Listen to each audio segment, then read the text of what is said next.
안녕하세요. 소방고등학교 교사 김미현입니다. 오늘부터 소방설비산업기사 정기 분야 외부평가 예상 문제를 함께 학습해 보도록 하겠습니다.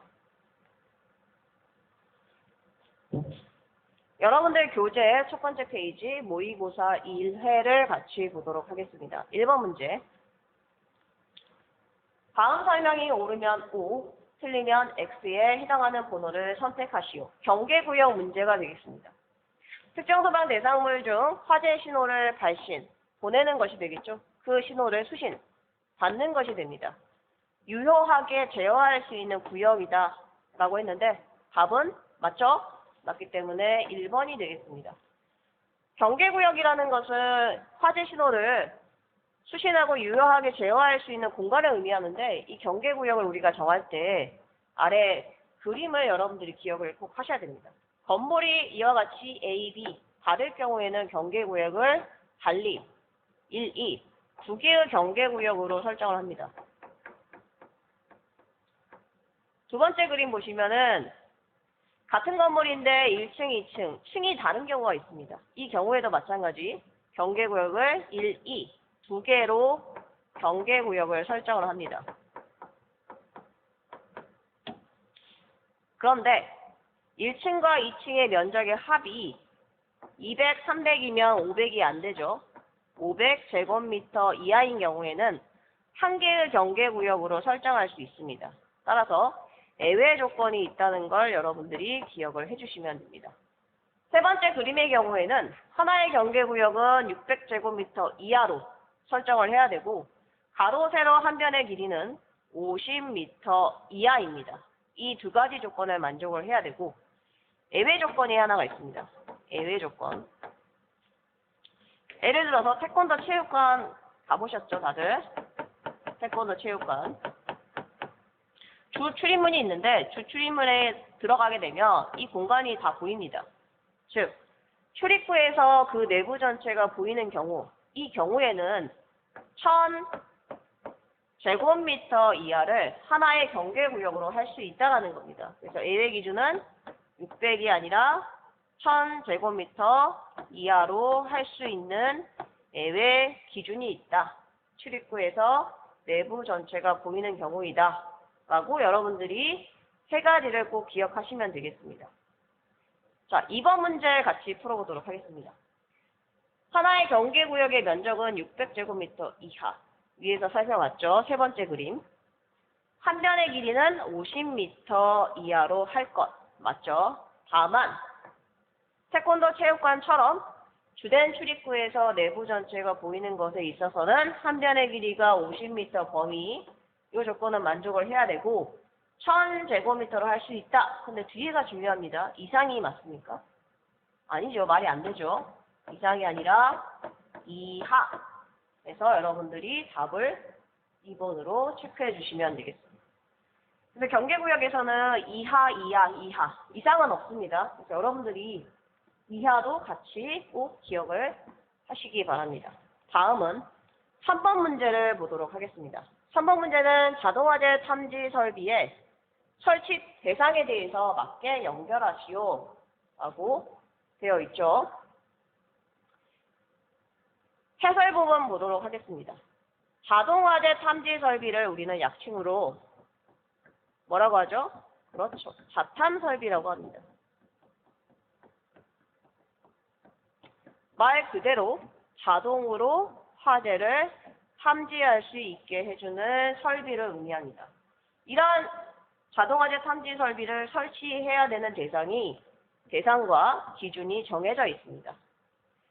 6층 이상인 건물에는 무조건 모든 층에 자탐 설비가 설치가 되어야만 하고 근린생활시설이라고 하면 우리 주변에 생활에 편리함을 주는 모든 상가들을 의미합니다. 미용실이 될 수도 있고 은행이 될 수도 있고 PC방이 될 수도 있습니다. 단 목욕장은 제외됩니다. 왜냐? 물이 있기 때문에 화재가 발생하더라도 좀 더 안전하기 때문에 면적 기준이 조금 완화가 됩니다. 그리고 의료시설. 이런 경우에는 600제곱미터 이상인 경우에는 자동화재 탐지 설비를 설치하게 됩니다. 세 번째, 공동주택, 근린생활시설 중 아까 목욕장이 제외가 됐죠. 이 목욕장, 그리고 문화집회시설, 종교 업무시설 이런 경우에는 기준이 1000제곱미터 이상인 경우에 자탄 설비를 설치하게 됩니다. 1000이 넘어가지 않으면 목욕장의 경우에도 규모가 작으면 자탄 설비를 설치하지 않아도 된다. 이렇게 이해하시면 될 것 같아요.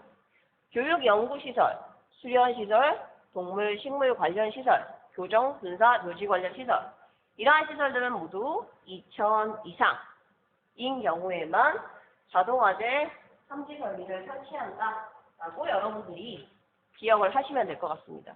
문제는 이 면적을 여러분들이 기억하는 게 쉽지 않을 겁니다. 자, 암기 방법 알려드릴게요. 근린생활시설은 600이다. 근육으로 기억하시면 됩니다. 근육 600이고 공동주택 문화집회시설은 얼마이다? 1000 공천이다. 공천으로 기억을 하시고 그리고 교육 연구시설 수련시설의 경우에는 어떻게 외우시면 되죠? 2000이기 때문에 교이수이 이렇게 기억을 해주시면 될 것 같습니다. 6층 이상이다 그러면 모든 층에 자탄 설비가 설치가 되기 때문에 이렇게 연결을 해주시면 될 것 같습니다. 다음은 4번 문제를 같이 풀어보도록 하겠습니다. 4번 문제는 각 설비별 설치 높이를 연결하시오 라고 되어 있는데 먼저 문제를 풀고 아래 내용을 자세히 살펴보도록 하겠습니다. 거실의 경우 거실 통로에는 유도등이 있습니다. 화재가 발생했을 때 이 유도등의 불빛을 보고 피난을 하게 됩니다. 거실의 경우에는 천장에 유도등이 이렇게 설치가 되어 있기 때문에 바닥으로부터 높이가 높은 곳에 설치가 되어 있죠. 그래서 높은 곳 이상 1.5m 이상인 곳에 설치가 되어 있습니다. 복도의 경우에는 어때요? 복도의 경우에는 복도 하단에 화살표 방향으로 좌로 갈지 우로 갈지 이렇게 유도등이 표시가 되어 있습니다. 아래쪽에 낮은 곳에 설치가 되어 있죠. 낮은 곳이니까 이하 높이는 1m가 되겠습니다. 따라서 복도 통로 유도등은 바닥으로부터 1m 이하이다. 피난구 유도 표지 같은 경우는 피난구는 문입니다. 문 위에 사람이 그려져 있죠. 사람이 문을 통해서 나가는 그림이 있습니다. 자, 이런 경우에는 문 위에 있기 때문에 출입구 상단이라고 연결해 주시면 되겠죠. 문제는 4번인데 축강 방식의 피난 유도선과 광원점 등 두 가지가 있습니다. 광원점 등 같은 경우는 이제 전기 에너지를 통해서 점등이 되는 방식이고 축광은 햇빛 있죠. 햇빛 에너지를 저축하고 있다가 필요할 때 점등을 시켜주는 겁니다. 따라서 전기 에너지가 훨씬 더 밝기 때문에 1m 이하에 설치를 하면 되고 햇빛 같은 경우는 좀 더 아래쪽 0.5m 이하에 설치를 하면 됩니다. 축광이기 때문에 아래쪽 0.5m 이하에 설치한다. 그래서 이렇게 연결을 해주시면 될 것 같습니다. 자, 추가 설명하겠습니다. 아래 보시면 유도등의 종류가 나와 있습니다. 이렇게 문을 통해서 사람이 나가는 이런 모습이 있는 경우를 우리는 문 위, 피난구 유도등이라고 하고 통로 하단에 이렇게 화살 표시가 있는 유도등을 우리는 통로 유도등이라고 하며 종류는 복도, 계단, 거실에 위치해 있기 때문에 복도, 계단, 거실 통로 유도등이라고 합니다. 객석 통로 유도등은 이거 많이 보셨죠? 어디에서 봤죠? 그렇죠. 극장에서 많이 보셨을 거예요. 극장에 사람들이 앉는 곳을 우리는 객석이라고 합니다. 여기에 바닥이나 벽면에 표시되는 이 유도등을 우리는 객석 유도등이라고 합니다. 그럼 유도등의 설치 높이를 그림으로 좀 살펴보도록 할게요.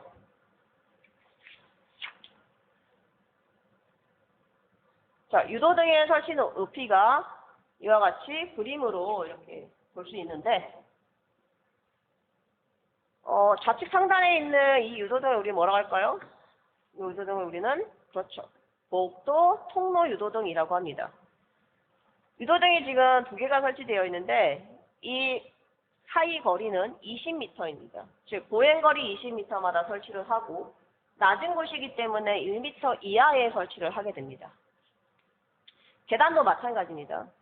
지금 여기 계단인데 사람이 계단을 통해서 이렇게 올라가죠. 올라가면 유도등이 보입니다. 아래로 가면 2층이고 뭐 위로 가면 3층이다. 이렇게 보통 표시가 되어 있습니다. 자, 올라갈 때 눈높이에 보이기 때문에 하단에 설치가 되어 있습니다. 따라서 1m 이하의 계단 통로 유도등이 설치되어 있다. 이렇게 기억하시면 됩니다. 자, 우측 상단의 그림을 보시면 이 문 위에 있는 이 유도등을 우리는 피난구 유도등이라고 하겠죠. 그리고 천장에 설치되어 있는 이 유도등을 뭐라고 한다? 그렇죠, 거실 통로 유도등이라고 합니다. 높은 곳이기 때문에 높은 곳 이상 1.5m 이상에 설치를 한다라고 보시면 되고, 마찬가지 보행거리 20m마다 이러한 거실 통로 유도등을 설치를 해야지 이 화살표 방향을 보고 피난할 수 있다. 이렇게 이해하시면 되겠습니다. 하단에 보시면은 이제 객석 유도등이 있는데 우리가 극장에 가게 되면 여기 있는 계단을 이용해서 자리로 이렇게 앉게 됩니다. 그래서 이렇게 봤을 때 여기 있는 이 유도등을 우리는 객석 통로 유도등이라고 생각할 수 있습니다. 하지만 이름을 이렇게 명명하지 않고 그냥 객석 유도등이라고 한다. 이 부분을 좀 기억을 해주시면 좋을 것 같습니다.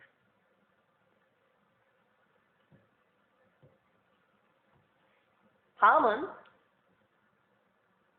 축광방식과 광원 점등식은 이제 그림만 보고 가겠습니다. 사진만 보고 갈게요. 좌측의 축광은 불이 없죠. 햇빛 에너지를 이용해서 축적했다가 필요할 때 불이 들어오고, 광원 점등은 전기 에너지를 통해서 이렇게 점등이 된다. 이렇게 구분을 해주시면 될 것 같아요. 5번 문제 함께 풀어보도록 하겠습니다. 각 설비별 설치 높이를 연결하시오 라고 되어 있습니다. 자, 네 가지가 나와 있습니다. 시각 경보기, 피난구 유도등, 옥내 소화전의 방수구, 소화활동 설비의 방수구, 이렇게 네 가지가 나와 있는데 각각이 무엇인지부터 살펴보도록 하겠습니다. 시각 경보기 같은 경우는 자, 지하철역에 가보면 소화전함 위쪽에 이와 같은 시각 경보기를 볼 수가 있습니다. 화재가 발생이 되면 자, 발신기에 누른 버튼을 누르게 되겠죠? 누르면 어떻게 된다? 여기가 하얀색 부분이 번쩍번쩍번쩍 불이 빛나게 됩니다. 그러면은 지하철 역사 내에서 어느 위치에서나 사람이 이 불빛을 볼 수 있어야 되겠죠. 그래야지 화재가 발생했음을 감지할 수 있습니다. 즉 2m 이상 되는 서장훈 씨가 요걸 볼 수 있어야 되겠죠. 따라서 위치가 서장훈 키 이상 2m 이상 2.5m 이하에 설치를 한다라고 기억을 하시면 되고, 우측의 피난구 유도등 같은 경우는 문 위에 이렇게 설치가 되어 있습니다. 바닥으로부터 1.5m 이상인데 건물이 작은 경우에는 문이 작을 수도 있기 때문에 기준을 1.5m 이상으로 설치 기준을 잡았다라고 기억을 하시면 됩니다. 좌측 하단에 보면 옥내 소화전의 방수구가 있습니다. 옥내 소화전 함을 열면 이렇게 밸브가 있습니다. 방수구가 있고 방수구 밸브가 있죠. 근데 밸브를 열고 닫을 때 손으로 열고 닫습니다. 그렇다고 하면 손으로 조작이 편리한 위치가 돼야 되겠죠. 따라서 바닥으로부터 얼마? 1.5m 이하 아래쪽에다가 밸브를 설치하는 것이 맞겠죠. 다음은 우측 하단을 보겠습니다. 소화 활동 설비의 방수구 위치를 보도록 하겠습니다. 소화 활동 설비라는 것은 소화 활동을 위한 설비가 됩니다. 그러면 소화 활동을 하는 사람이 누구죠? 그렇죠. 소방관이 됩니다. 소방관이 이 방수구를 열거나 닫거나 해야 되겠죠. 따라서 낮은 위치, 바닥으로부터 0.5m 이상, 1m 이하의 위치에 방수구를 설치한다는 설치 기준이 이와 같이 정해져 있습니다. 자, 이 기준을 가지고 문제를 풀어보도록 하겠습니다. 시각 경보기는 위치가 어떻게 된다? 그렇죠. 뭘 생각해라? 지하철 역사 사진을 떠올리시고 누구? 서장훈 아저씨 2m. 2m 이상인 큰 사람도 볼 수 있게끔 2m 이상 2.5m 이하의 위치에 시각 경보기를 설치한다 라고 생각하시면 됩니다. 피난구 유도등은 문의 높이를 생각을 해라라고 했죠. 건물이 낮은 곳이 있을 수 있기 때문에 1.5m 이상. 여기서 중요한 건 이상이죠. 문 위가 되니까. 옥내 소화된 방수구의 경우에는 밸브를 열고 닫는다. 손이 조작할 수 있는 높이. 따라서 높으면 안 되죠. 따라서 1.5m 이하가 되겠고. 소화활동 설비 방수구는 누가? 그렇죠. 소방관이 밸브를 열고 닫는다 라고 했기 때문에 뭐라고 했죠? 높이 0.5m 이상 1m 이하라고 했습니다. 그래서 여러분들이 아마 3번하고 4번이 조금 헷갈릴 수 있기 때문에 3번, 4번을 명확하게 구분할 수 있길 바라겠습니다. 다음 문제는 이제 6번 문제를 보도록 하겠습니다.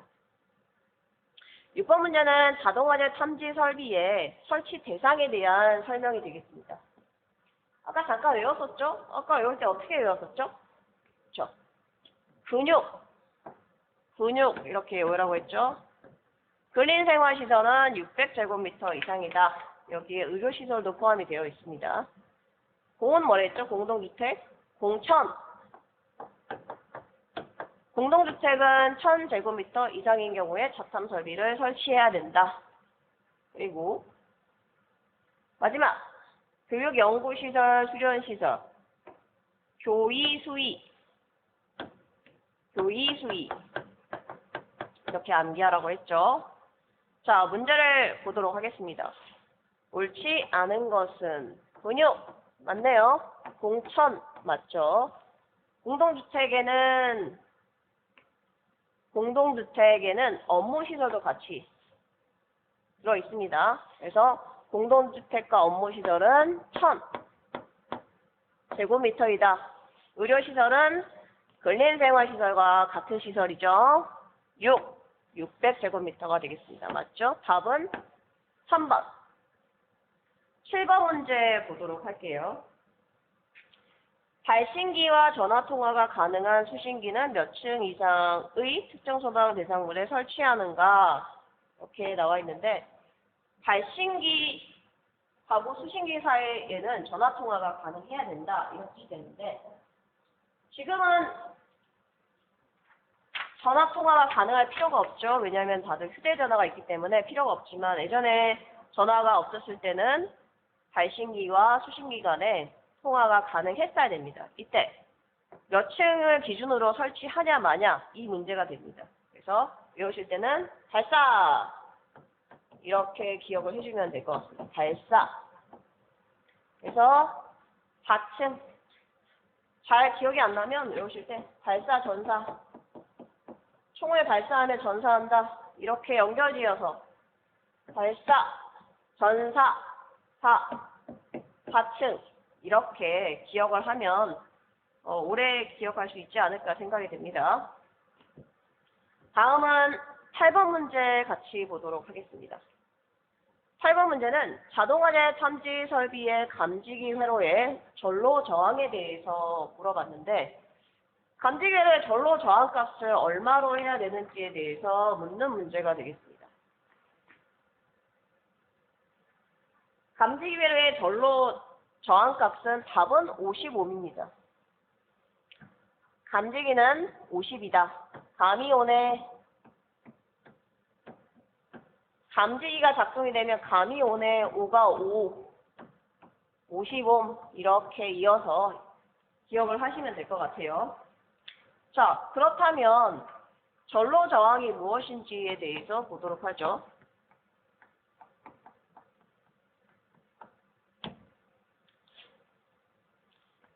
감지기가 있고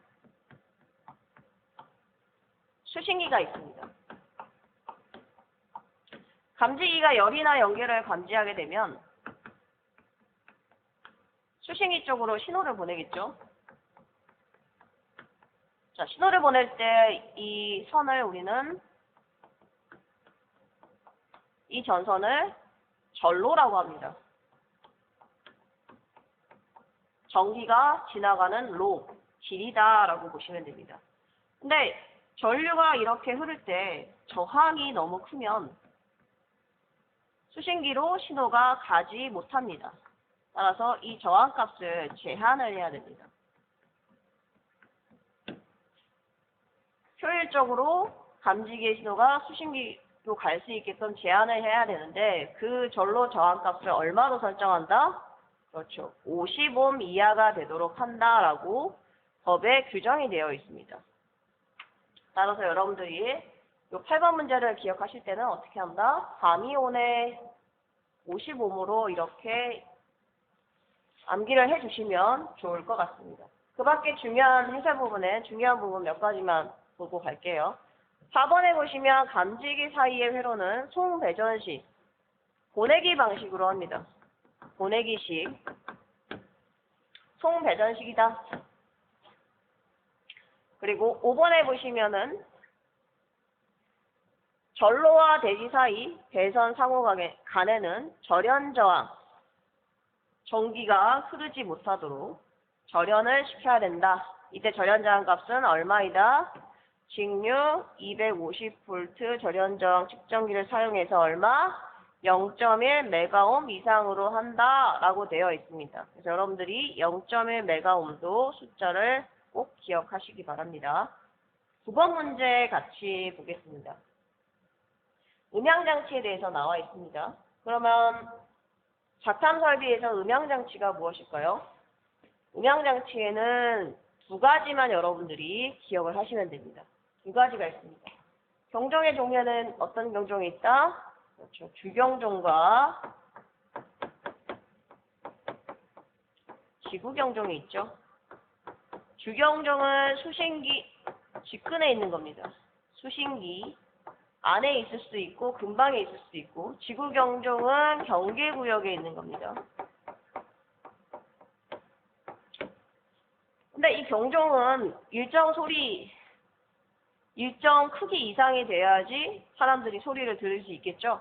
그래서 이 음향의 크기를 측정을 해야 되는데 측정하는 단위가 데시벨이라는 게 있습니다. dB를 우리는 데시벨이라고 있습니다. 데시벨은 소리의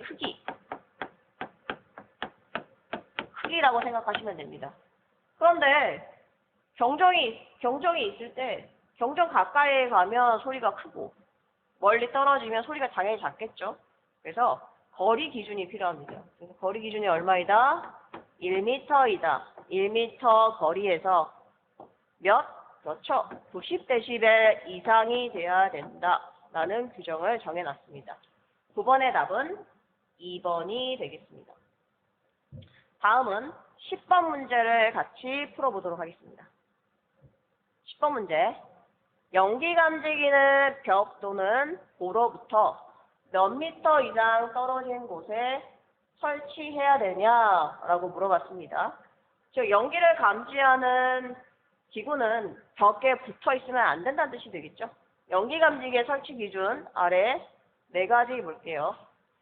설치 간격이 나와 있는데 복도 통로와 계단 경사로 2가지가 나와 있습니다. 복도 통로 같은 경우는 수평의 개념입니다. 수평. 계단 경사로는 수직의 개념이 되겠죠. 수평의 경우에는 연기 감지기를 우리는 기호로 11번에 나와 있는 것처럼 이렇게 설치를 합니다.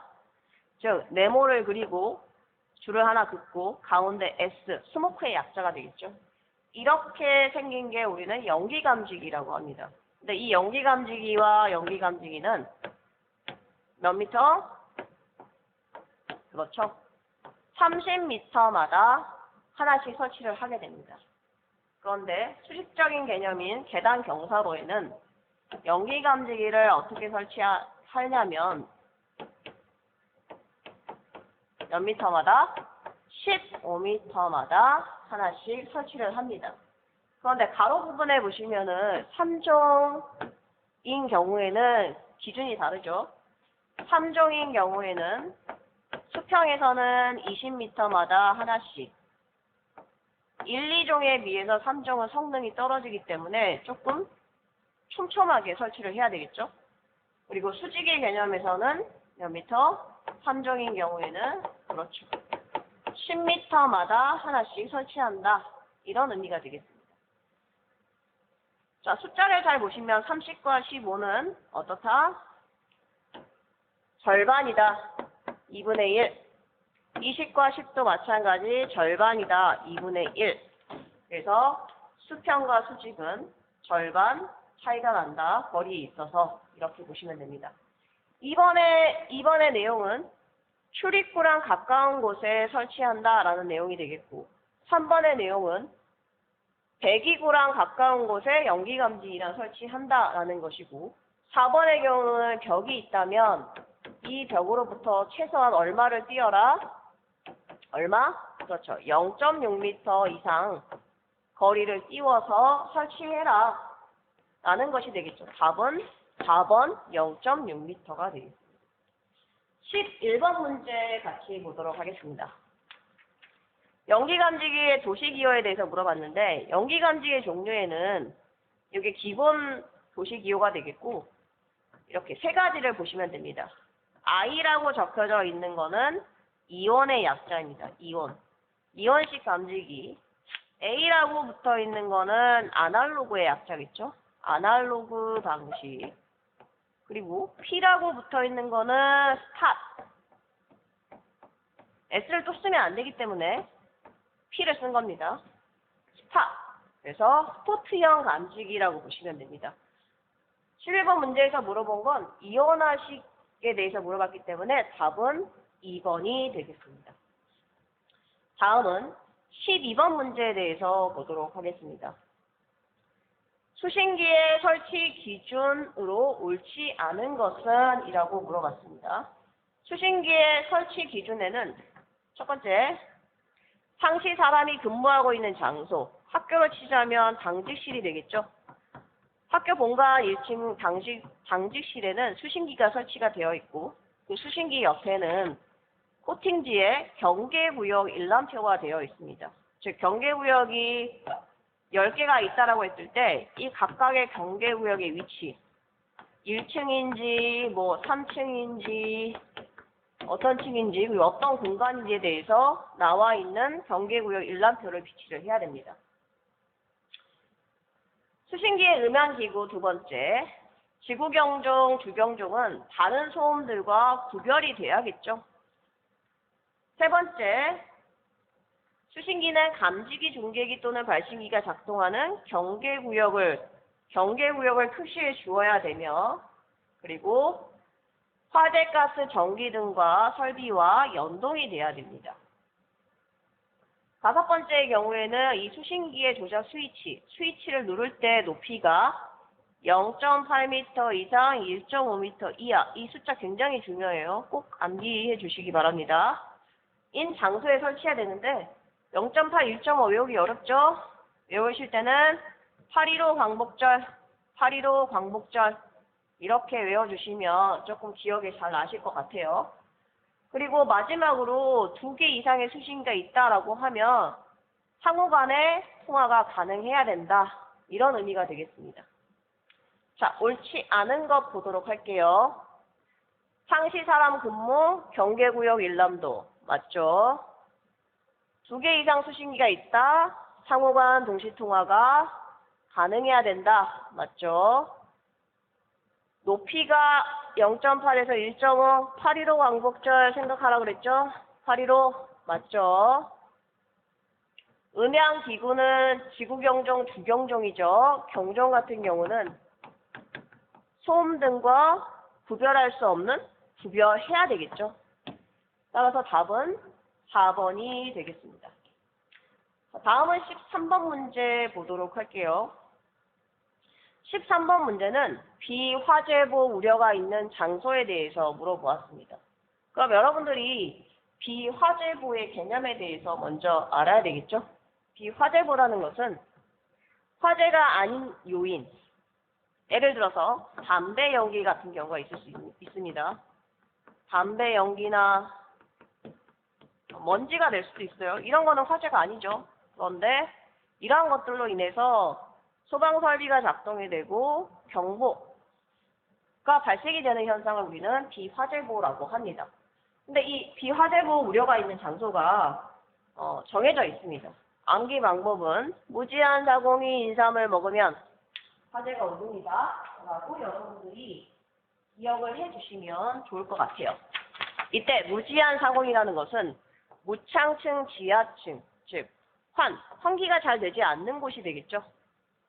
사공이라는 건 사공, 면적이 40제곱미터 미만이라는 것입니다. 즉 실내의 면적이 좁다라는 것이 되겠고, 그리고 감지기가 부착되어 있는 높이가 인삼은 2.3입니다. 2.3m 이하. 즉 높이가 낮은 곳에 감지기가 설치되어 있는 경우입니다. 이런 경우에는 열이나 연기, 먼지 등으로 인해서 화재가 발생될 우려가 있습니다. 따라서 이런 경우에는 축적형 감지기를 적용한다라고 했습니다. 축적형이라는 것은 신호를 축적을 시키는 겁니다. 즉 일정 농도 이상의 연기를 일정 시간 연속해서 정기적으로 신호를 받는 경우에만 화재로 인식을 한다라는 것이 되겠죠. 이러한 감지기, 즉 이러한 감지기는 비쌉니다. 비싼 감지기라고 보시면 되고, 여러분들 실습동에 있는 아령소방 시뮬레이션 기계에 보시면은 불꽃 감지기라고 있습니다.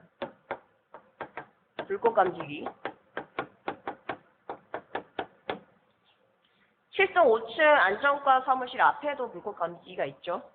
이러한 것들이 축적형 감지기라고 보시면 되고, 아령 수신기에도 붙어 있고, 라이터 등을 이렇게 비췄을 때 라이터 불빛에 의해서 감지가 되는 감지기라고 보시면 되고, 그리고 이렇게 생긴 애 있죠? 귀엽게 생겼습니다. 동그랗고 커다란 눈망울이 있고 가운데 램프가 있어서 화재를 감지하면 이렇게 점등이 되는 이런 감지기 있었죠? 이 이름이 뭐였죠? 그렇죠. 방전식 분리형 감지기. 우리가 일반적으로 실내에서 보는 연기 감지기, 열 감지기는 축적형 감지기가 아니고 이와 같이 비싼 감지기, 불꽃 감지기나 광전식 분리형 감지기와 같은 것들이 축적형 감지기라고 보시면 됩니다. 그럼 13번 문제 풀어보도록 할게요. 비화재보 우려가 있는 장소는? 이라고 물어봤습니다. 자, 어떻게 해요라고 했죠? 무지한 20이 아니라 40이 인삼이라고 했으니까 23이라고 했죠? 아니네요. 3번, 4번은 아니고 1, 2번 읽어보죠. 지상층? 지상층 맞나요? 지상이 아니라 지하층. 1번 아니죠. 무창층 환기가 안 된다. 2번이 답이 되겠네요. 이런 경우에는 비화재보 우려가 있다라고 여러분들이 이해하시면 될 것 같습니다. 14번 문제 보도록 할게요. 아래 박스에서 설명하는 수신기가 무엇인지 찾으시오 라고 했습니다. 화재 신호를 접점 신호인 공통 신호로 수신하기 때문에 각 경계구역마다 실선 배선을 우리는 하드와이어라고 합니다. 반대말로 꼭 반대말은 아니지만 통신선하고 반대말이라고 보시면 됩니다. 실선으로 눈에 보이는 선으로 연결이 되어 있고, 경계구역 수가 증가할수록 전선수가 증가한다. 즉 경계구역이 많아지면 전선수가 증가하게 되겠죠. 따라서 소규모 건물에 적합하다라고 보시면 됩니다. 방지실에 수신기가 있는데 건물이 이렇게 1, 2, 3, 4, 5층 건물이다. 공통신호이기 때문에 수신기에서 모든 선이 각 층으로 이렇게 연결이 돼야 되겠죠. 따라서 건물의 높이가 높아지면 어떻게 된다? 전선수가 증가하기 때문에 소규모 건물에는 가능하지만 대규모 건물에는 어렵습니다. 따라서 통신선을 사용하는 게 R형 수신기이고, 그리고 전선수가 줄어들기 때문에 대규모 건물에 적합하다. 이렇게 해서 R형 수신기와 P형 수신기를 구분을 꼭 하셔야 될 것 같습니다. 박스에서 물어본 건 P형 수신기가 되겠죠. 답은 1번. 15번 문제 보도록 할게요. 아까 우리가 살펴봤던 내용입니다. 연기감지기 설치 기준입니다. 두 가지 기준이 있다라고 했죠. 어떤 기준이 있죠? 수직적인 기준과 수평적인 기준이 있는데, 수평적 기준은 몇 미터? 그렇죠. 30m마다 하나씩 설치해야 된다. 수직은 뭐라고 했죠? 이거의 절반. 절반이면 얼마? 그렇죠. 15m마다 설치한다. 라고 했습니다. 그런데 3종. 성능이 떨어지는 경우에는 20m마다 설치하고, 요거의 절반. 수직적인 개념은 어떻게 한다? 20의 절반? 그렇죠. 10m마다 설치하면 된다. 지금 기역과 니은이 빈칸으로 들어있고 3종의 값은 이렇게 주어져 있습니다. 따라서 30과 15를 찾으시면 되고, 문제에서 찾으실 때 절반 되는지 안 되는지 보면 되겠죠? 아니죠. 절반? 아니죠. 절반? 아니죠. 답이 될 수 있는 건 3번밖에 없습니다. 이런 식으로 답을 찾을 수도 있습니다. 여러분들이 이 방법도 같이 기억을 해주시면 좋을 것 같아요. 그러면 16번 문제를 함께 풀어보도록 하겠습니다. 16번 문제는 다음은 자동화재 탐지 설비 경계구역 설정 기준이다. 틀린 것을 고르시오라고 되어 있습니다.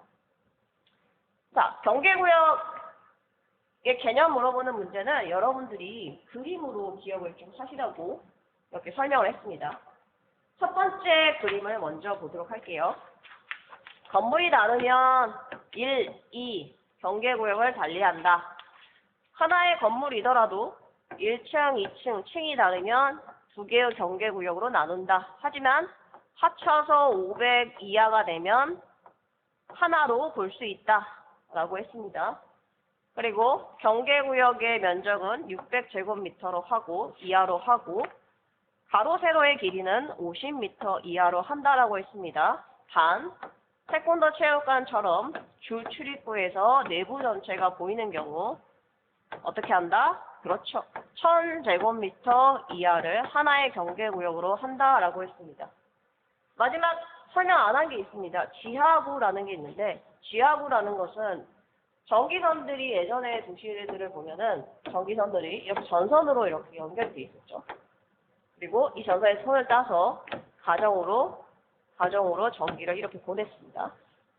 그런데 지금은 어때요? 이 전선들이 다 땅 밑에 지하구에 이렇게 들어가 있죠.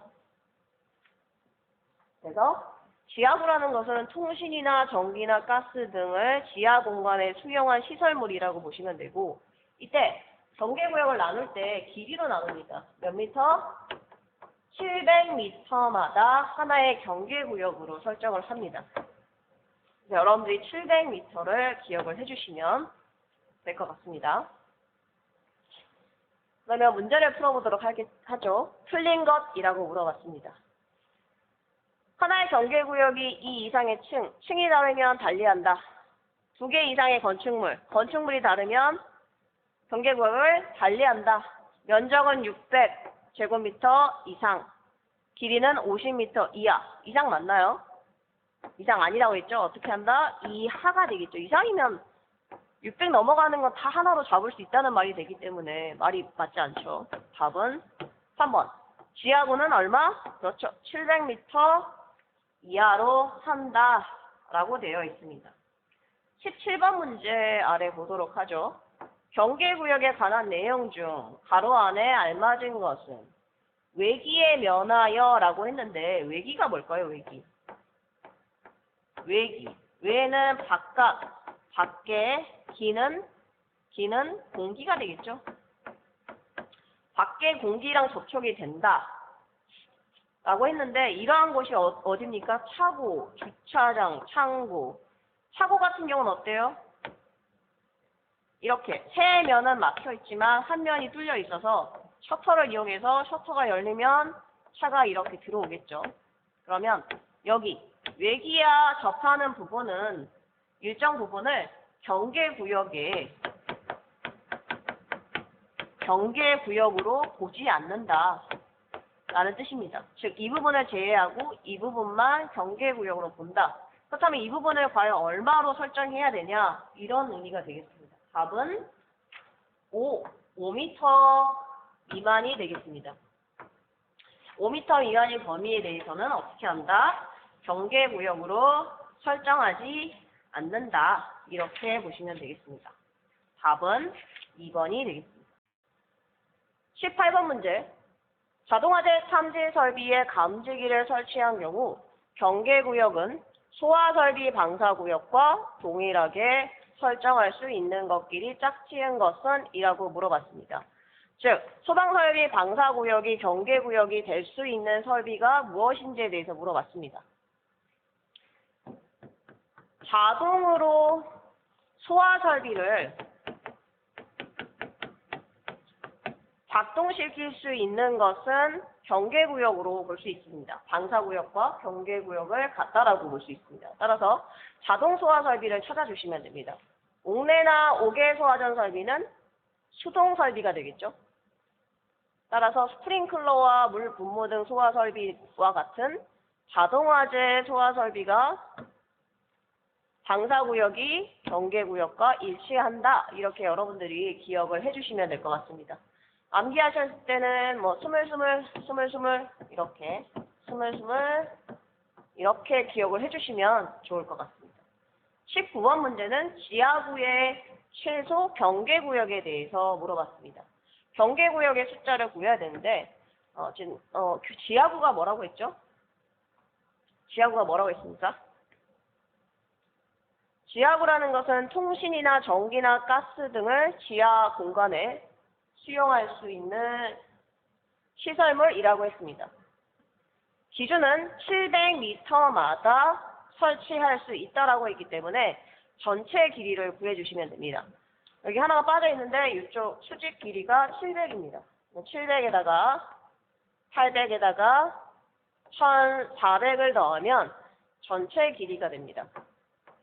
따라서 2900m가 전체 길이이다 라고 보시면 되고, 이 전체 길이를 700m로 나누어주면 4.1428입니다. 그럼 이걸 우리가 4개의 경계구역으로 할지 5개의 경계구역으로 할지 어떻게 기준을 정해야 될까요? 자, 2900m면 700,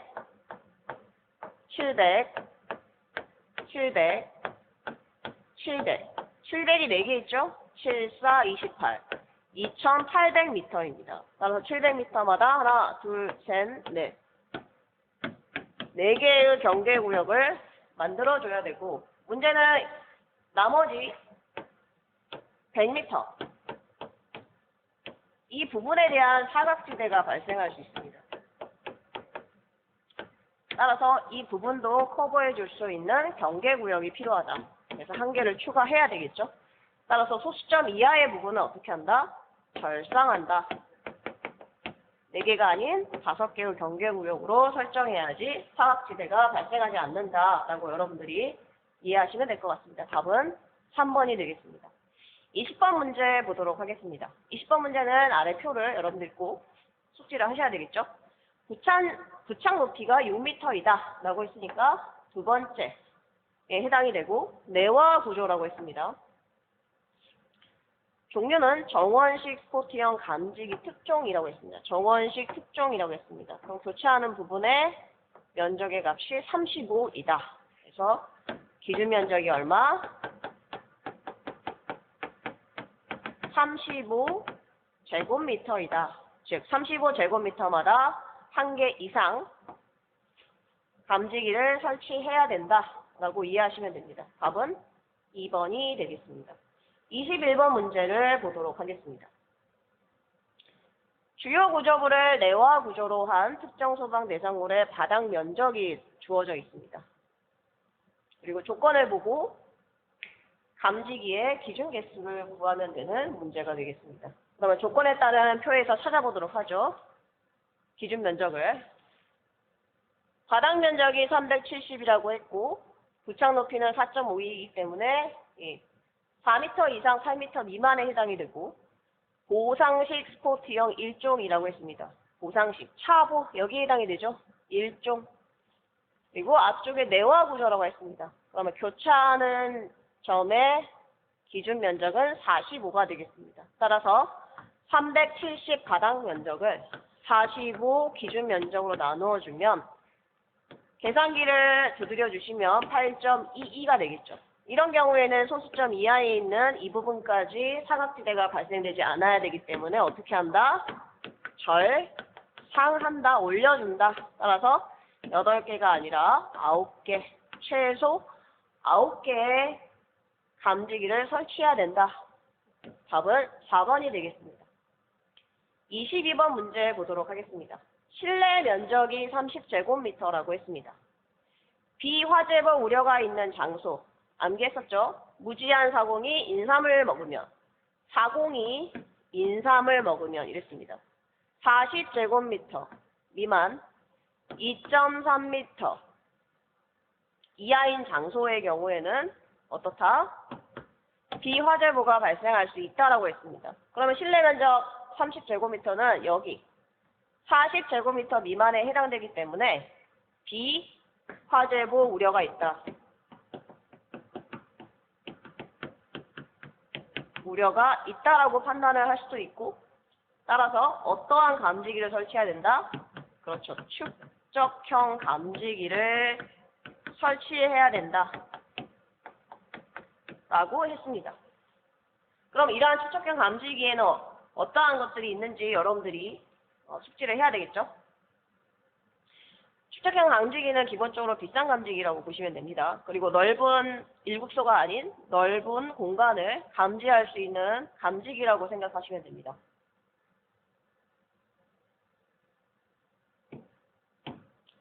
그럼 하단에 감지기의 종류를 같이 보도록 하겠습니다.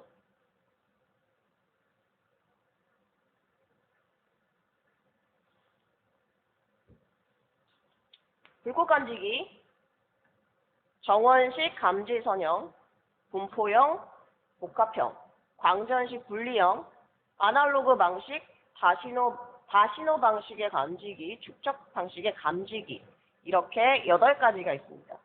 여러분들이 암기하실 때는 1번에 있는 불, 5번부터 광, 다, 축 이렇게 5가지는 기본적으로 외워주시고 불, 광, 다, 축 나머지 3개는 보도록 할게요. 정원식인데 감지선형이다. 즉 일국소가 아닌 감지선으로 되어 있기 때문에 넓은 공간을 이렇게 설치가 되어 있어서 넓은 공간을 다 감지할 수 있다. 분포형도 마찬가지입니다. 분포되어 있기 때문에 넓은 공간을 감지할 수 있다. 복합형이기 때문에 여러 가지 형태로 다각도로 감지할 수 있다. 이렇게 이해하시면 될 것 같습니다.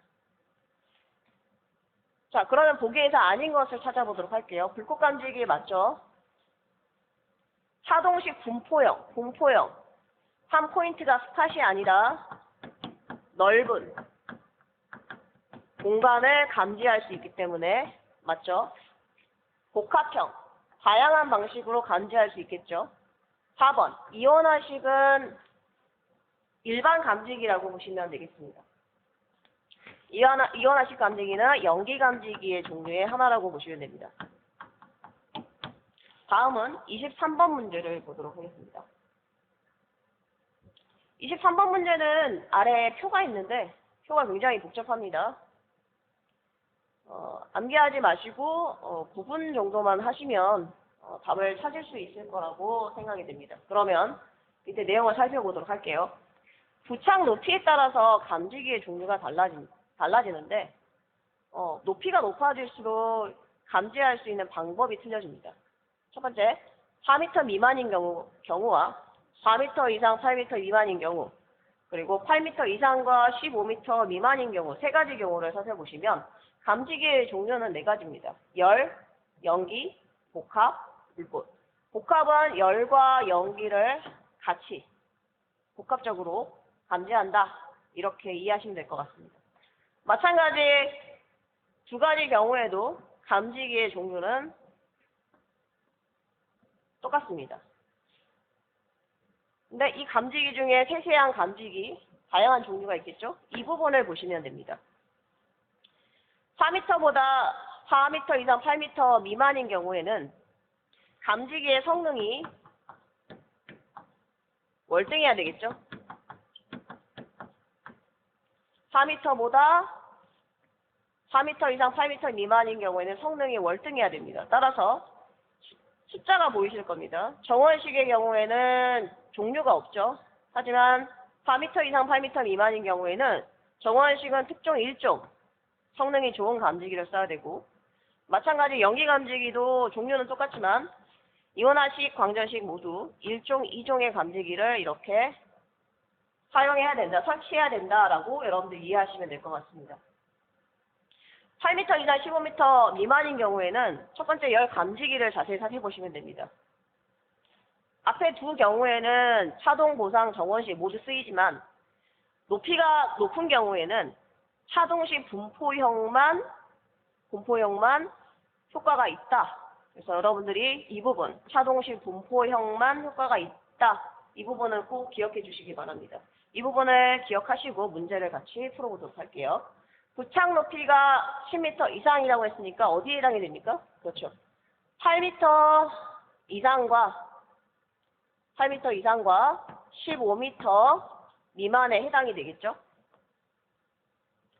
좀 전에 외웠었죠? 열감지기는 차동식 분포형만 효과가 있다. 따라서 답은 2번이 되겠습니다. 24번 문제 보도록 할게요. 23번과 유사한 문제입니다. 4m 이상 8m 미만에 설치 가능한 감지기가 아닌 것은 이라고 했습니다. 자, 높이가 높아질수록 어떻다고 했죠? 그렇죠. 성능이 좋은 것을 써야 된다고 했습니다. 즉 4m 이상 8m 미만에 보시면 특종, 1종, 2종, 마찬가지 8에서 15m도 1종, 2종이라고 나와 있습니다. 그래서 여러분들이 종류가 어떤 건지를 살펴보셔야 될 것 같습니다. 자, 정원식 같은 경우는 스포트형 2종 감지기라고 되어 있는데, 두 번째 여기 4m 이상 8m 미만인 경우의 정원식은 2종은 안 됩니다. 특종과 1종인 경우에만 감지가 효과적이다. 이렇게 보시면 될 것 같습니다. 답은 1번. 25번 문제를 보도록 하겠습니다. 보조수신기의 도시기호를 고르시오라는 문제가 되겠습니다. 그럼 도시기호에 따른 명칭을 살펴보도록 하겠습니다. 첫 번째, 요거는 제어반이 되겠고, 두 번째는 부수신기, 그리고 세 번째 시각경보기, 표시반, 중계기. 이미지와 이름을 이렇게 매칭해서 기억을 하시면 되겠습니다. 문제에서 첫 번째 제어반을 의미하고, 두 번째는 뭘까요? 그렇죠. 시각경보기이고, 세 번째가 바로 보조, 즉 부수신기가 되겠죠. 네 번째가 그렇죠. 표시반이 됩니다. 따라서 답은 3번. 26번 문제를 보도록 하겠습니다. 26번. 공연장이나 관람장에 설치할 수 있는 유도등이 아닌 것은 이라고 했습니다.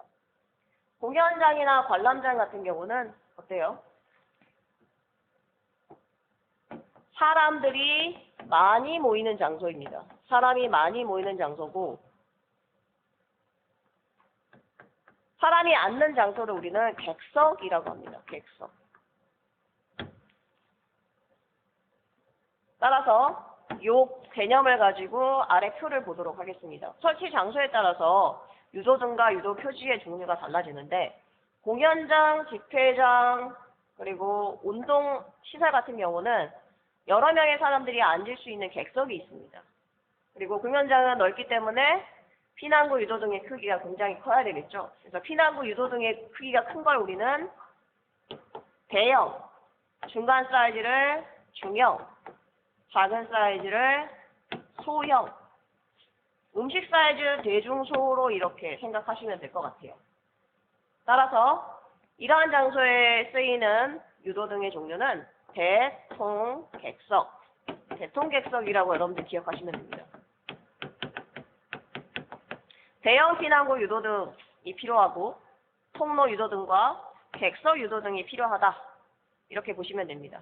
두 번째, 위락시설, 판매시설, 그리고 지하철 역사와 같은 경우에는 사람들이 많습니다. 두 개 다 사람이 많죠.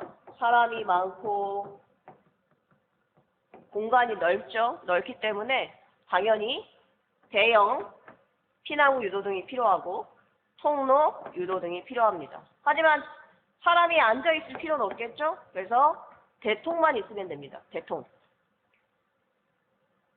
다음 세 번째, 숙박시설이나 오피스텔 같은 경우에는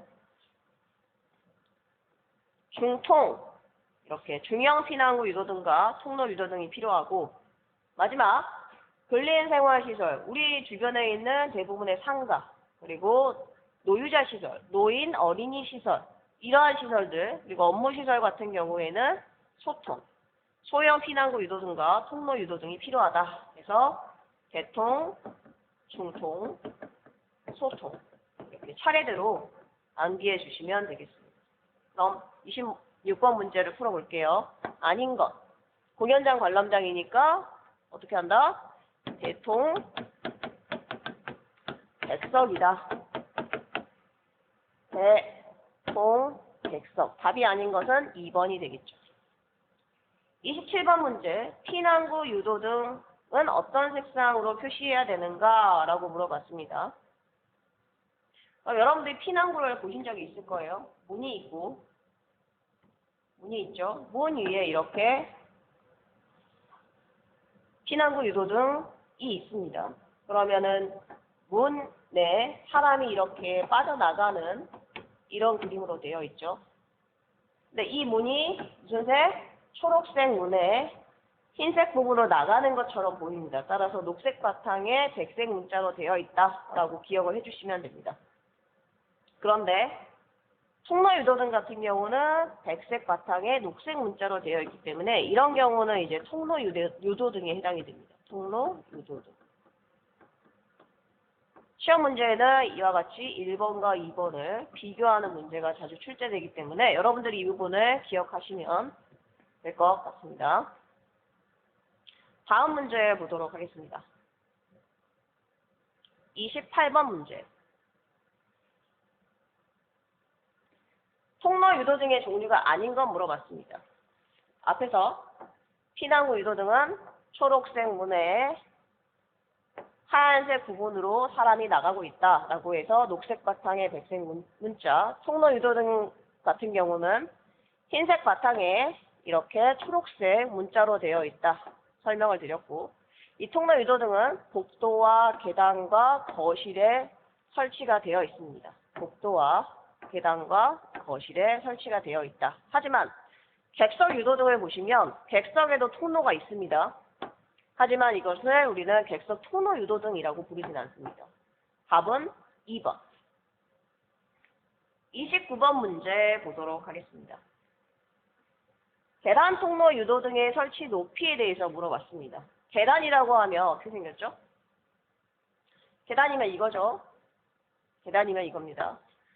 자, 우리가 계단을 올라갑니다. 계단을 올라가게 되면 평평한 공간이 나오죠. 이걸 우리는 계단 참이라고 하는데, 이 계단 참에 이와 같은 계단 통로 유도등이 있고 올라가면 2층, 내려가면 1층이라고 표시가 되어 있습니다. 그러면 눈높이에서 올라가는 중에 눈높이에서 봤을 때 이 표시등이 보이려면 어떻다? 바닥으로부터 낮은 곳에 설치가 되어 있어야 됩니다. 따라서 1m 이하에 설치가 되어 있다라고 했습니다. 따라서 답은 3번 1m가 되겠습니다.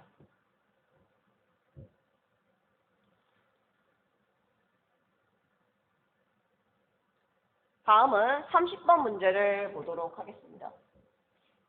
복도, 통로, 유도 등의 설치 기준에 대해서 물어봤습니다. 옳지 않은 것은? 통로, 유도 등은 세 가지가 있다라고 했죠. 복도와 계단과 거실이 있고, 좀 전에 얘기했던 계단은 위층과 아래층에 대한 정보가 들어가 있었고, 경사로 참이나 계단 참에 설치를 하는데 바닥 쪽에 설치하기 때문에 바닥으로부터 1m 이하라고 했습니다. 복도 같은 경우는 어때요? 복도에 보시면은 마찬가지 이와 같이 하단에 표시등이 설치가 되어 있습니다. 근데 이 표시등과 표시등 사이의 거리는 20m마다 설치를 하고 높이는 계단, 통로, 유도 등과 같이 1m 이하에 설치를 한다라고 되어 있습니다. 이 부분을 유념을 하시고 밑에 문제를 풀어볼게요. 복도의 설치 맞죠? 20m마다 맞죠? 바닥으로부터 1.5 이하일까요? 아니죠. 1.5가 아니라 어떻다? 계단과 똑같이 1m 이하이다. 1.5m라는 말은 거실에서 나옵니다. 거실. 거실에 보면은 거실 통로 유도 등 같은 경우는 이렇게 천장에 거실 통로 유도 등이 설치가 되어 있습니다. 따라서 높이가 높죠. 높기 때문에 이상이다. 몇 미터? 1.5m 이상이다. 보행거리는 똑같습니다. 20m마다 하나씩 설치한다. 4번 볼게요. 바닥에 설치하는 통로 유도 등은 하중에 따라 파괴되지 않는 강도의 것으로 할 것. 튼튼해야 된다. 이런 말이 되겠죠. 좋은 말이니까 맞는 답으로 보시면 되겠죠. 답은 3번. 31번 문제 같이 풀어보도록 하겠습니다.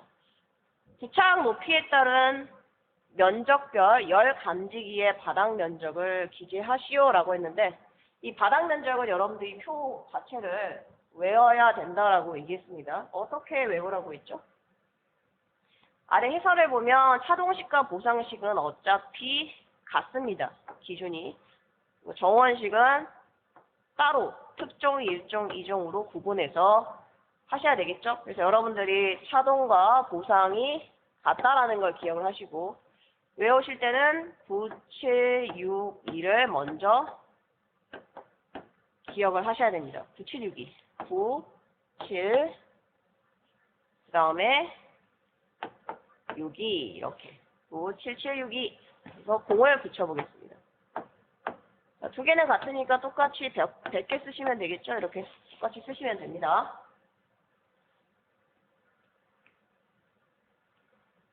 그런 다음에 세 번째 줄은 어떻게 하라고 그랬죠? 이거의 절반 2분의 1 45 여기는 35 똑같기 때문에 똑같이 100개 쓰시고 여기 절반 35 여기 절반 30이 되겠습니다.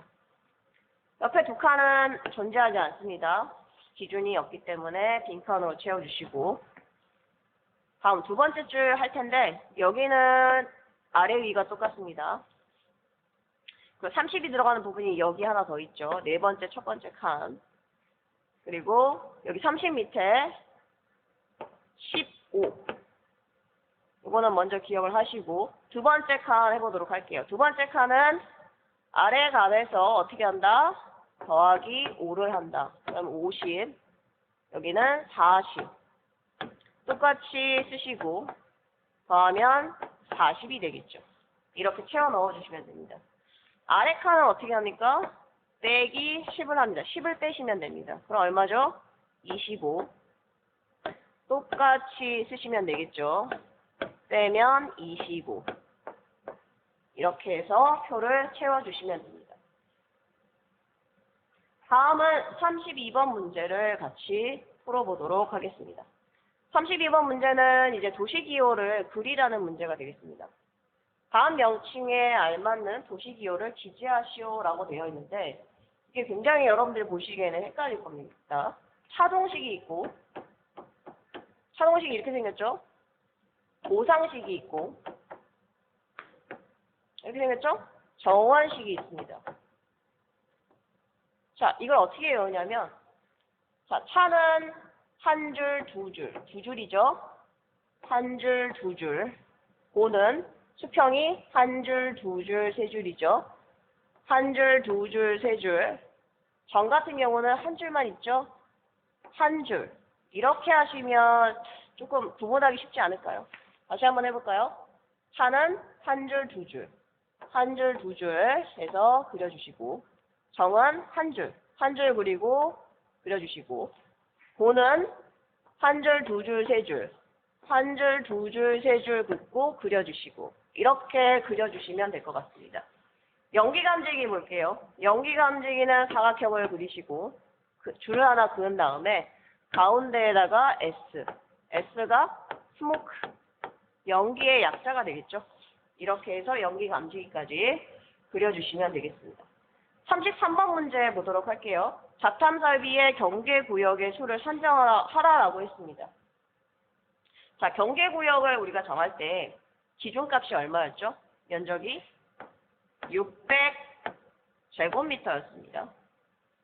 이때 이상이 아니라 무엇이다? 이하이다 라고 했고, 가로 세로 한 변의 길이가 얼마이다? 그렇죠. 50m 이하라고 했습니다.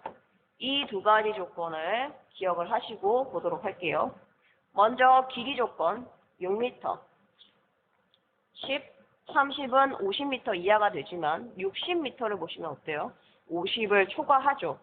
따라서 어떻게 해야 됩니까? 자, 여기 경계로 이렇게 나눠주면 되겠죠? 경계로 나눠주면 됩니다. 그럼 면적을 구해볼게요. 자, 여기가 가로 길이가 10m이기 때문에 60에서 10을 빼면 여기는 50m가 되겠네요. 그러면 여기의 면적은 세로 6에다가 가로 50에서 300이 되겠고, 자, 이 공간의 면적은 가로 10에다가 세로 30이니까 마찬가지 300이 됩니다. 그러면 경계구역을 한 개, 두 개로 산정할 수 있겠죠. 답은 이 경계구역이 됩니다. 살펴보시면 1경계구역의 면적이 300이고 이 경계구역의 면적이 300입니다. 그럼 두 개를 더하면 600이 되겠죠.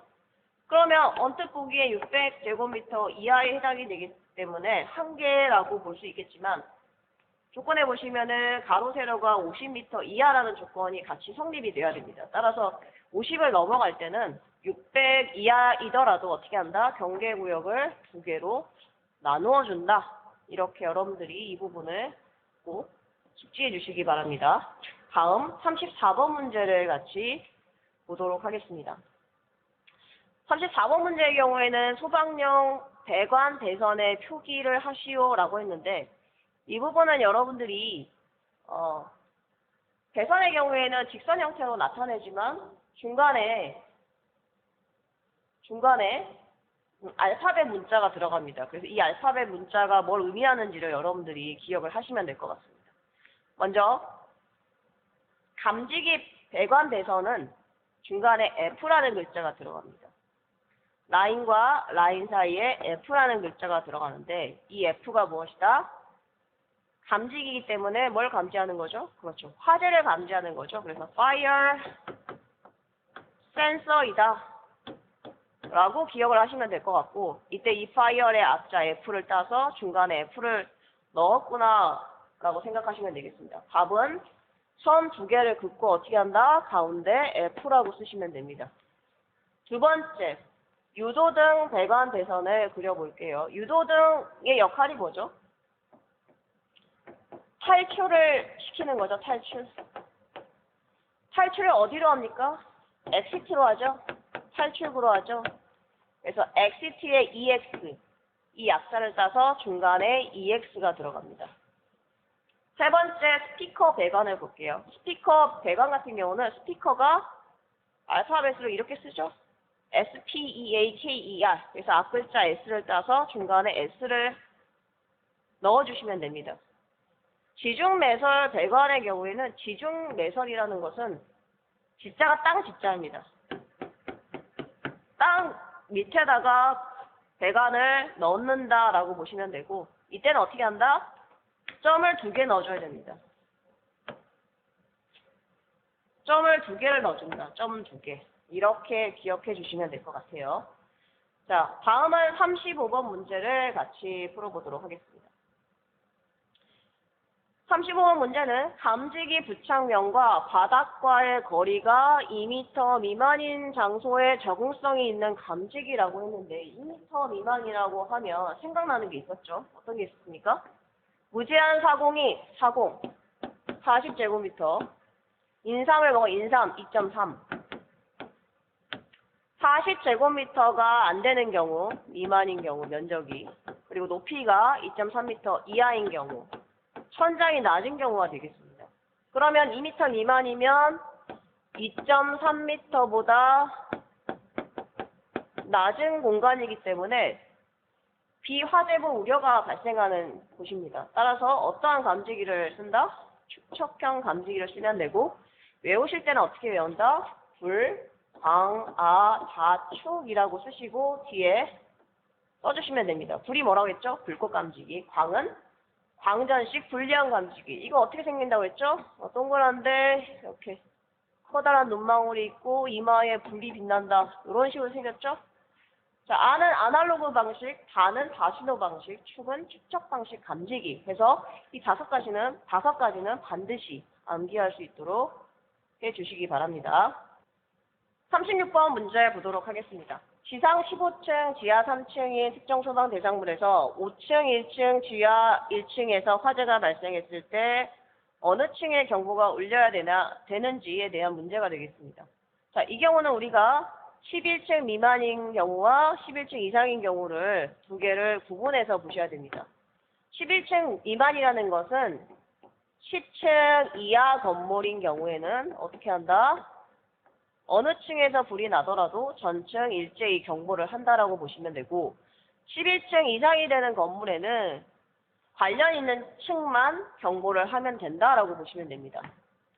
2층 이상에서 발화한 경우에는 발화층의 직상 4개 층만 경보를 울리면 됩니다. 예를 들어서 5층에서 불이 난 경우에는 5층과 그 위에 4개 층, 6, 7, 8, 9층에만 경보가 울리면 됩니다. 하지만 1층인 경우는 다르죠. 1층이 주 출입구이기 때문에 1층인 경우에는 위에 4개 층과 지하층 전체도 같이 경보가 울려야지 지하층에 있는 사람들도 대피를 할 수 있겠죠. 지하층의 경우에는 어떻게 하냐면 발화층, 그리고 직상층, 한 개 층만 의미하죠. 나머지 기타 지하층이 울리면 됩니다.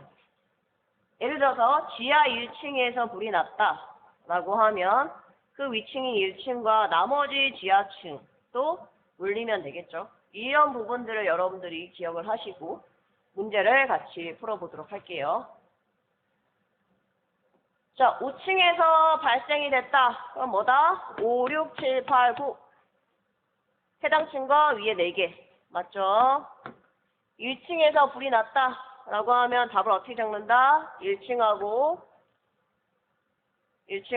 어떻게 적는다? 그 위에 4개 층, 2, 3, 4, 5층까지 적고, 그리고 지하층, 나머지 지하층인 지하 1, 2, 3층 이렇게 작성하시면 되겠죠. 지하 1층에서 화재가 발생이 됐다. 그럼 어떻게 하라겠죠? 그 위에 직상층인 1층과 나머지 지하층인 2, 3층, 지하 2, 3층이라고 이렇게 작성하시면 되겠습니다. 37번, 비상방송 설비를 적용해야 되는 소방 대상물에 대해서 기술하시오라고 했습니다. 자, 기준이 3가지가 있습니다. 연면적이 3,500제곱미터 이상인 경우에는 비상방송 설비가 꼭 필요하다라고 기억을 하시면 되고, 두 번째는 지하층을 제외한 11층 이상, 좀 전에 경보 방식에서도 얘기했죠. 11층이 넘어가면 대피가 어렵다. 따라서 비상방송을 통해서 대피해야 됨을 알려야 되겠죠. 그리고 지하층도 마찬가지입니다. 지하층이 3층이 넘어가면 3층 밑에 지하에 있는 층들은 대피가 어렵습니다. 따라서 비상방송이 잘 되어야 된다라고 이해하시면 될 것 같아요. 그래서 기준이 위로는 11층, 아래로는 지하 3층 이상이다 라는 것과 연면적이 3,500 이상이다. 이 세 가지를 기억해 주시면 되겠습니다. 다음은 38번 문제 보도록 할게요. 기능에 따라서 이제 P형, T형, M형 발신기로 분류를 할 수 있는데 여러분들이 아마 P형 발신기만 학교에서 학습을 하셨을 겁니다. P형 발신기 같은 경우는 아래 그림에 나와 있는 게 바로 P형 발신기죠. 가운데 보시면은 이렇게 전화 잭이 있고 그 아래 보시면은 동그란 구멍이 있는데 센터에 누른 버튼이 있습니다. 그리고 이 누른 버튼을 누르기 위해서는 밖에 이렇게 덮여있는 동그란 판이 있는데 보호판이 덮여 있다라고 보시면 되고 이 누른 버튼을 누르게 되면 바로 위에 응답 확인 램프가 있어서 이 확인 램프가 점등이 됩니다. 이와 같은 형태를 우리는 P형 발신기라고 하고 사람이 직접 누른 버튼을 누르기 때문에 수동이라고 보시면 됩니다. 수동으로 각 발신기의 공통 신호를 수신기 또는 중계기에 발신하는 것이다. 발신과 동시에 통화가 불가능하다. 이렇게 되어 있습니다. 따라서 이 경우는 우리는 P형이다 라고 보시면 됩니다. 두 번째 같은 경우는 중간에 힌트가 있죠. M형 수신기에 발신된다. M형 수신기에 발신되기 때문에 이 발신기 M형 수신기에 발신되기 때문에 이거 우리는 M형 발신기라고 한다. M형 이것만 보시면은 답을 고르실 수 있을 것 같습니다. 세 번째는 수동이다. P형과 똑같죠. 수동으로. 발신과 동시에 통화가 가능하다라고 했습니다. 따라서 P형 발신기에 나와 있는 발신과 동시에 통화가 불가능하다. 여기와 차이가 있죠. 통화가 불가능하면 P형. 발신과 동시에 통화가 가능하면 T형. 그래서 T를 어떻게 암기를 하시면 뭐 텔레폰, 전화기 이렇게 기억하시면 아 전화가 가능하구나 이렇게 연결지어서 여러분들이 암기를 해주시면 좋을 것 같습니다. 다음은 39번 문제를 풀어보도록 하겠습니다. 다음은 비상방송 설비를 구성하는 구성요소이다. 가로 안을 채우시오 라고 되어 있습니다. 자, 1. 소리를 크게 하여 멀리까지 전달될 수 있도록 하는 장치로 스피커이다 라고 했는데 스피커를 우리말로 뭐라고 합니까? 그렇죠. 확성기라고 합니다. 1번의 답은 확성기가 되겠고 2번 보도록 할게요. 가변 저항이 있다라고 했고 음량을 크거나 작게 조절할 수 있다. 음량을 조절한다니까 음량 조절기. 음량 조절기가 되겠죠. 문장에 답이 있네요. 세 번째, 전압 전류의 진폭을 늘린다라고 했습니다. 진폭을 늘리기 때문에 우리를 이거를 뭐라고 합니까? 증폭시킨다. 증폭기라고 했습니다. 문장에 답이 있죠. 그래서 여러분들이 확성기, 음량 조절기, 증폭기는 문장에서 힌트를 찾아주시면 될 것 같습니다. 다음은 40번 문제, 연기 감지기의 설치 기준에 대해서 보도록 하겠습니다. 그럼 연기 감지기를 어떻게 설치를 해야 되냐라는 내용에 대한 것인데 하단에 보시면은 그림이 하나 있는데 그림으로 좀 기억을 해주시면 좋을 것 같아요.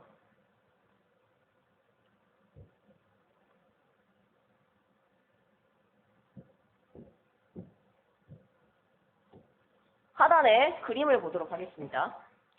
자, 여기 있는 S가 연기 감지기가 되겠죠. 연기 감지기 옆에 보니까 배기구가 있네요. 배기구 가까이에 연기 감지기가 있고 배기구 근처에 설치를 하고 그리고 출입구가 옆에 가까이 있죠. 그래서 출입구 근처에 연기 감지기를 설치해야 된다. 출입구 가까이에 설치해야 된다. 라는 게 있습니다. 그리고 벽이나 보로부터 얼마? 0.6m 떨어져 있다. 그래서 0.6m 떨어져 있는 곳에 설치한다라고 했고, 연기감지기의 경우에는 개념을 수평적 개념과 수직적 개념으로 나눠서 기억을 하라고 했죠. 수평의 경우에는 30m마다 하나씩 설치하고, 수직인 경우에는 이것의 절반, 15m마다 절반이죠. 하지만 3종의 경우에는 성능이 떨어지기 때문에 더 가깝게 설치해야 되겠죠. 이때는 20m마다, 수직일 때는 이거의 절반, 절반이니까 2분의 1이죠. 얼마죠? 10m마다 설치한다. 이렇게 기억하시면 됩니다. 자, 첫 번째, 천장 또는 반자가 낮은 실내 또는 좁은 실내에 있어서는 땡땡에 가까운 부분에 설치한다 라고 했는데 출입구가 되겠죠. 그리고 땡땡땡이 있는 경우에 그 부분에 설치한다. 어떤 부분일까요? 배기구가 있는 경우죠. 그 부분에 설치한다. 그래서 배기구와 출입구 근처에 설치해야 된다. 이렇게 그림으로 두 가지 기억하시고 0.6m 기억해 주시면 될 것 같습니다. 모의고사 1회 2차 문제 풀어보도록 하겠습니다. 1. 자동화재 탐지 설비의 평면도에서 전선의 가닥수를 구하시오라고 했습니다. 자, 이 문제는 여러분들이 여기 PBL이라고 되어 있는데 이 PBL 발신기의 기본 가닥수를 먼저 이해하셔야 될 것 같습니다. 발신기 볼게요. 발신기를 우리는 이렇게 표시합니다. P, B, L. 동그라미를 그리시고 이 PBL을 박스 안에다가 이렇게 넣어주시면 됩니다. 이때 P는 푸시의 약자라고 보시면 됩니다. 푸시는 이제 누름 버튼이라고 보시면 돼요. 화재 발생 시에 발신기 누름 버튼을 누르면 어떻게 됩니까? 그렇죠. 램프가 점등이 됩니다. 이렇게 점등이 된다 해서 L은 램프이다. 그리고 어때요? 굉장히 시끄럽게 벨 울리게 되겠죠? 경종이 울리게 됩니다. 그래서 PBL이라고 이렇게 발신기 세트를 그려주면 되고 그 옆에 옴이라고 적혀 있는데 이 옴을 우리는 뭐다? 종단 저항이라고 보시면 됩니다. 종단 저항을 설치하는 이유는 도통 시험을 하기 위해서다. 즉 수신기에서 발신기로 신호를 보내면 신호가 돌아오기 위해서는 종단 저항이 있어야 됩니다. 즉 도통을 하기 위한 목적이라고,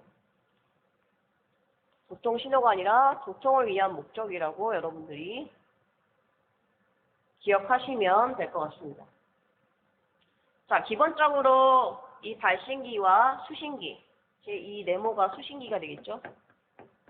이 수신기 사이에는 연결을 위해서 기본 7가닥이 필요합니다.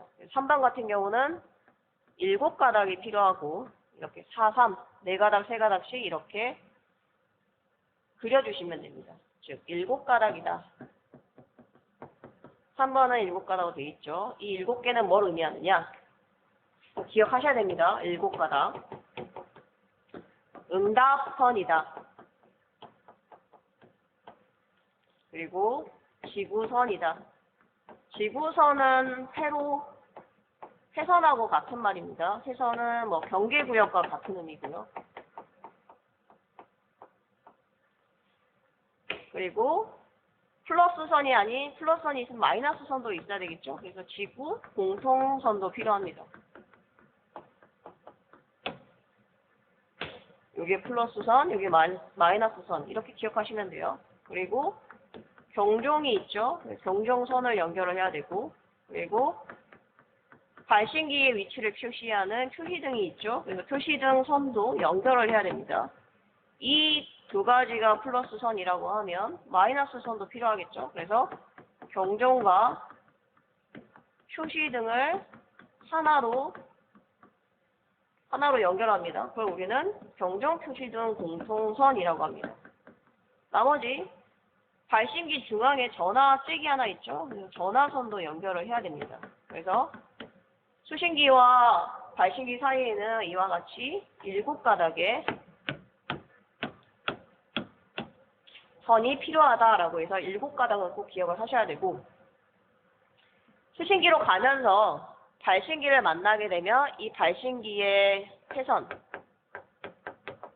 개수가 추가가 됩니다. 그러면 회선이 이 종단저항이 회선 수를 의미하기 때문에 종단저항이 하나이기 때문에 7가닥에다가 어떻게 한다? 들어갈 때는 회선인 1가닥을 추가합니다. 그래서 8가닥이 됩니다.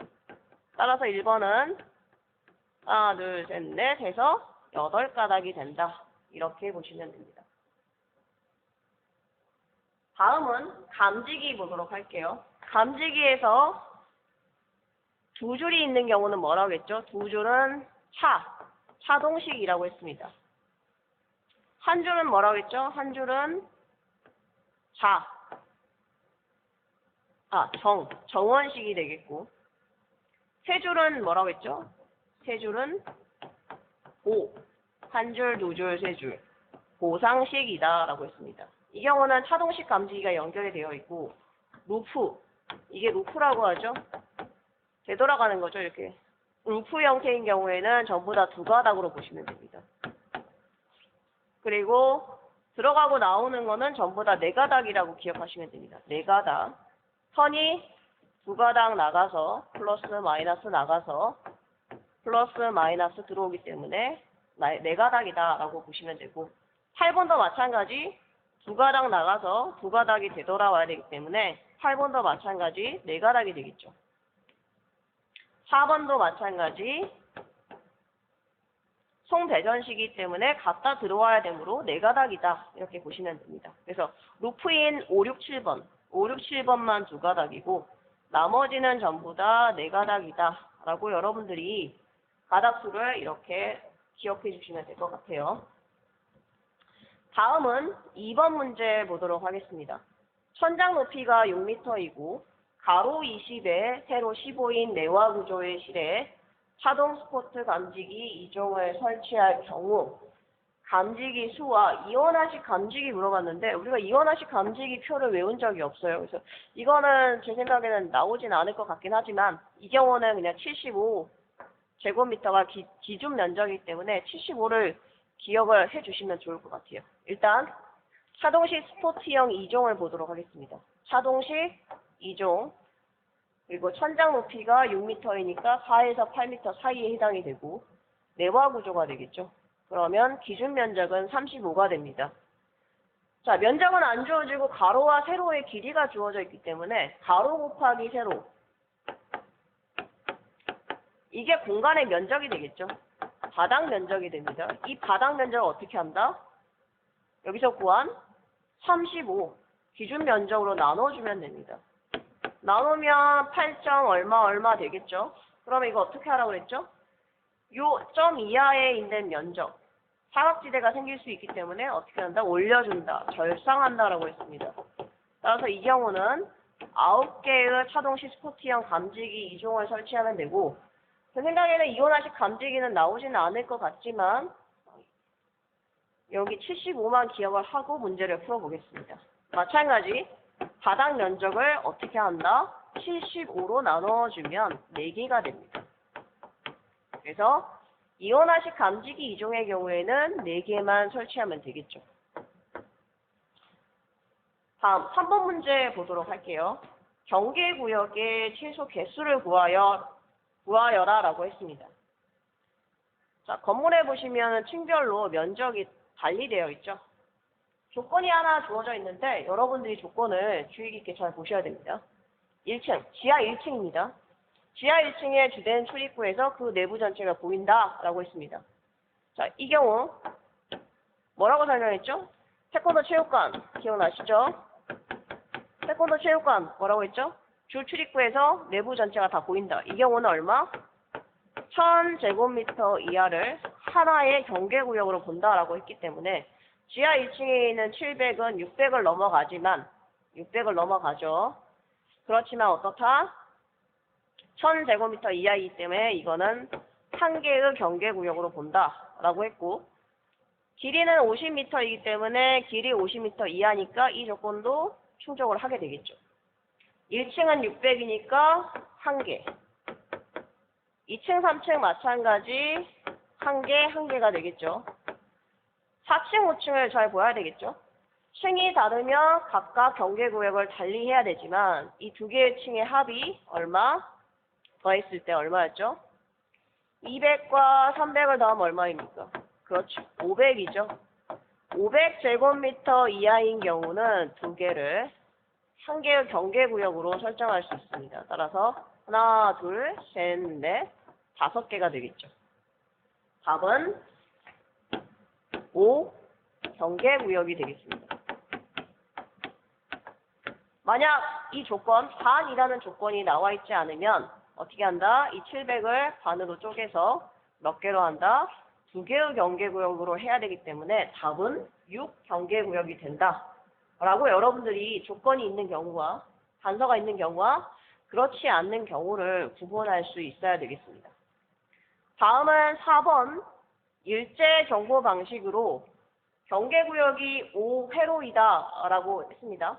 간선 개통도를 그리시오 라고 했는데 전선수를 같이 표시하라라고 했습니다. 수신기는 1급 5회로 수신기이다라고 했습니다. 5회로. 해선이 5회로라고 한 거는 해선이 5개의 경계구역으로 되어 있다. 이렇게 보시면 됩니다. 자, 여러분들이 이거 그리실 때는 지금 줄만 5개 그어져 있죠? 먼저 하셔야 될 게 뭡니까? PBA라고 적고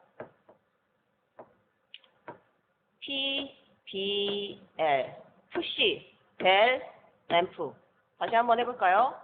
푸시, 누른 버튼이고 누르면 램프가 점등이 되고 굉장히 시끄럽죠? 벨이 울립니다. 자, 푸시와 벨과 램프를 상자 안에 넣어주면 뭐가 된다? 발신기가 되고 그 옆에 당연히 경계구역 하나니까 오미 종단장이 1개 붙겠죠. 마찬가지 1, 2, 3, 4, 5층 각각 경계구역이 당연히 하나만 이렇게 붙겠죠. 만약 경계구역이 2개라면 옴을 이렇게 하나 더 추가하면 됩니다. 지금의 경우에는 경계구역이 하나이기 때문에 옴을 하나만 쓰면 됩니다. 즉 회전수는 종단저항의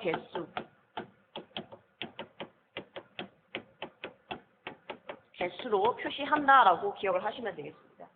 5층 같은 경우는 이제 발신기 세트 한 개만 연결을 하면 되기 때문에 기본 가닥 수인 7가닥이 나옵니다. 이 발신기 세트에서는 전선이 몇 개 나온다? 1, 2, 3, 4, 5, 6, 7, 7가닥이 나오게 되고 4층인 경우부터는 이 종단저항의 개수를 하나씩 추가해야 되겠죠.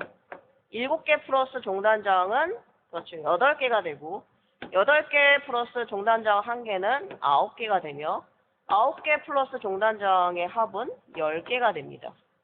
그리고 10가닥에다가 이 종단저항을 또 더하면 11가닥이 되고 이 11가닥은 어디로 결국 들어간다? 그렇죠. 수신기로 연결이 된다. 이 수신기를 우리는 전원이라고 보시면 됩니다. 전원 부분이라고 보시면 돼요. 그래서 중요한 포인트는 발신기 세트를 그리는 것과 발신기 세트 옆에 종단 저항을 그리고 발신기 세트 사이에 가닥수로 이와 같이 7, 8, 9, 10, 11 이렇게 그려주시면 되겠습니다. 자동화재 탐지 설비 전선 기본 가닥수에 대해서 추가 설명을 좀 드리도록 하겠습니다. 아까 설명했던 내용이긴 하지만 여러분들과 한 번 더 복습을 해보도록 할게요. 자, 발신기 같은 경우는 총 몇 가닥? 7가닥이 필요하다. 이때 회로선, 이게 플러스 선이면 마이너스 선이 있어야 되겠죠? 공통선, 회로 공통선이 필요합니다. 그리고 경정선이 필요하고 표시등도 필요하겠죠? 그리고 요게 플러스 선이라고 하면 마이너스 선인 경정 표시등 공통선, 단자에 2개를 같이 꽂아주는 게 되겠죠? 그리고 응답선, 전화선이 필요합니다. 그래서 7가닥이다라고 보시면 되고, 뒤에 응답선과 전화선과 표시등선 같은 경우는 무조건 한 가닥씩밖에 없습니다. 추가되는 가닥수가 없어요. 그리고 경종과 표시등 공통선은 따로 선을 따로 뺄 수 있어요. 경종 따로 표시등 따로 두 개를 뺄 수 있지만 조건이 없으면 그냥 두 개를 묶어서 하나로 연결한다. 이렇게 보시면 됩니다. 나머지 세 가지가 중요한데, 경종 같은 경우는 일제 경보 방식과 우선 경보 방식이 있는데, 일제 경보 방식은 이제 하나로 가지만 우선 경보 방식의 경우에는 필요한 층에만 경보가 울려야 되기 때문에 층마다 1회로씩 추가가 됩니다. 그래서 우선 경보 방식이라는 조건이 없으면 무조건 경종선은 한 가닥이다. 이렇게 보시면 됩니다. 자, 회로 공통선은 회로선이 많아지면 당연히 공통선도 자리가 부족하겠죠? 따라서 회로 공통선 같은 경우는 회로가 7개이다. 그러면은 공통선을 하나만 잡아줘도 됩니다.